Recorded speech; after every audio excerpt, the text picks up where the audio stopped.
How do I deal with words when they turn out to be that heavy? Does the power I'll give them will help and restore your glory? Or the meaning be lost in sense or sensibility? What do I do when they're so heavy?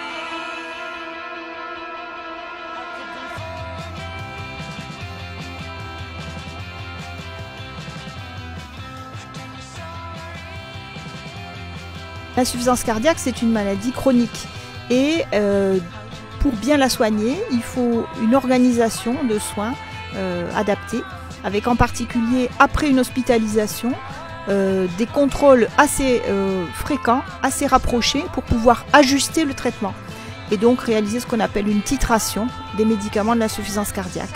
L'insuffisance cardiaque peut être diagnostiquée par un symptôme qui est l'essoufflement, ça peut être aussi de la fatigue. La personne peut observer dans certains cas que ses jambes gonflent, des œdèmes au niveau des jambes. Et ensuite, il peut y avoir des facteurs de risque associés qui nous orientent. Et ensuite, c'est les examens biologiques avec le dosage de l'hormone du cœur qui est le NT-proBNP. Et ensuite aussi l'examen clinique, l'électrocardiogramme et l'échographie cardiaque qui est l'examen clé pour confirmer le diagnostic. Le muscle cardiaque en soi n'arrive plus à assurer sa fonction principale qui est d'envoyer du sang à lui-même et à tous les organes du corps pour envoyer l'oxygène, les nutriments, etc. Rapidement, qu'est-ce que ça veut dire une cardiopathie ischémique? Ischémique, ça vient d'ischémie, c'est-à-dire un manque d'oxygénation par irrigation, par manque d'irrigation au niveau du cœur lui-même, parce que comme nous avons dit, le cœur envoie des nutriments et du sang à tous les organes du corps, mais il s'envoie aussi à lui-même pour qu'il puisse continuer à vivre et à fonctionner. Et il envoie du sang par des coronaires qu'on appelle, par des artères propres à lui qu'on appelle les coronaires. Et donc, et ces coronaires-là, si elles présentent un rétrécissement, c'est-à-dire une sténose, c'est-à-dire une diminution du diamètre, ça va diminuer l'apport du sang au niveau du muscle, ça va le faire souffrir. Et surtout, si ce rétrécissement parfois peut aboutir à une occlusion complète de l'artère, qu'on appelle un syndrome coronarien aigu ou bien un infarctus. La plupart du temps, ça arrive plutôt dans la deuxième moitié de la vie, mais ça peut arriver aussi à des personnes jeunes qui ont eu, par exemple, un infarctus grave, ou bien une atteinte virale avec une myocardite. Il y a beaucoup de causes différentes d'insuffisance cardiaque. Depuis juillet l'année dernière, tous les lundis, une consultation dédiée insuffisance cardiaque, comme sur les deux autres sites, à Royan et au centre hospitalier de Saintonge. Alors, les infirmiers sont appelés à avoir un rôle de plus en plus important pour le traitement des maladies chroniques. Et les médecins peuvent leur déléguer des tâches dans le cadre d'un protocole. Je vais juste parler de deux chapitres qui me concernent et qui nous concernent, nous, cardiologues interventionnels, dans cette prise en charge de l'insuffisance cardiaque. C'est le chapitre des cardiopathies ischémiques et le chapitre des cardiopathies valvulaires. Pour ces types de maladies, on a aussi la possibilité de les traiter sans CEC, sans circulation extracorporelle, sans anesthésie générale, sans avoir besoin d'une chirurgie cardiaque. On peut les traiter de façon percutanée en passant par les jambes sous anesthésie locale.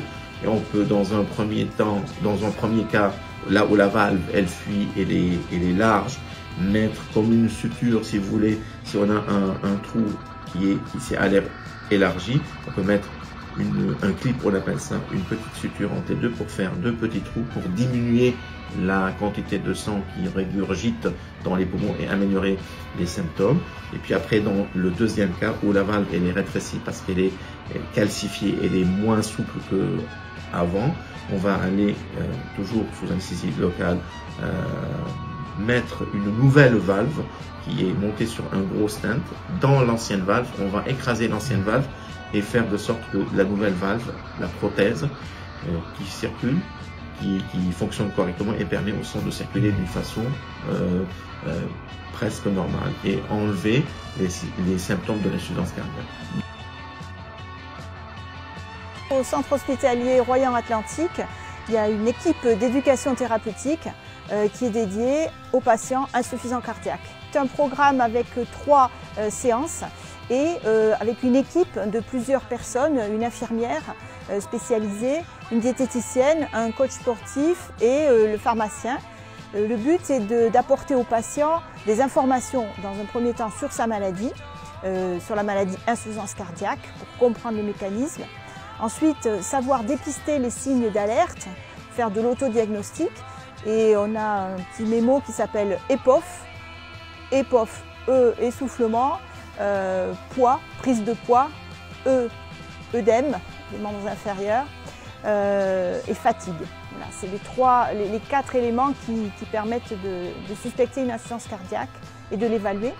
Ensuite, tout un programme autour de la consommation de sodium, de sel, qu'il est nécessaire de réduire dans certains cas.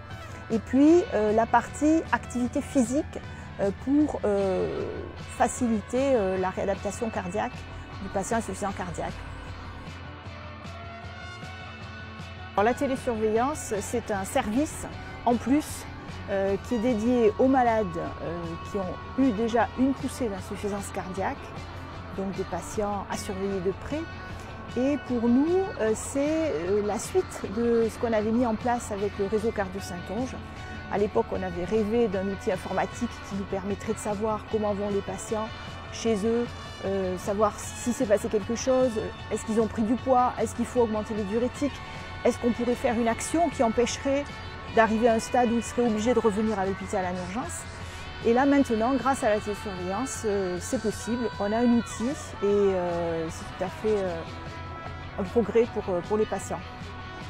Pour le patient qui n'a pas Internet, qui n'est pas très geek et qui a juste son téléphone fixe, ça suffit.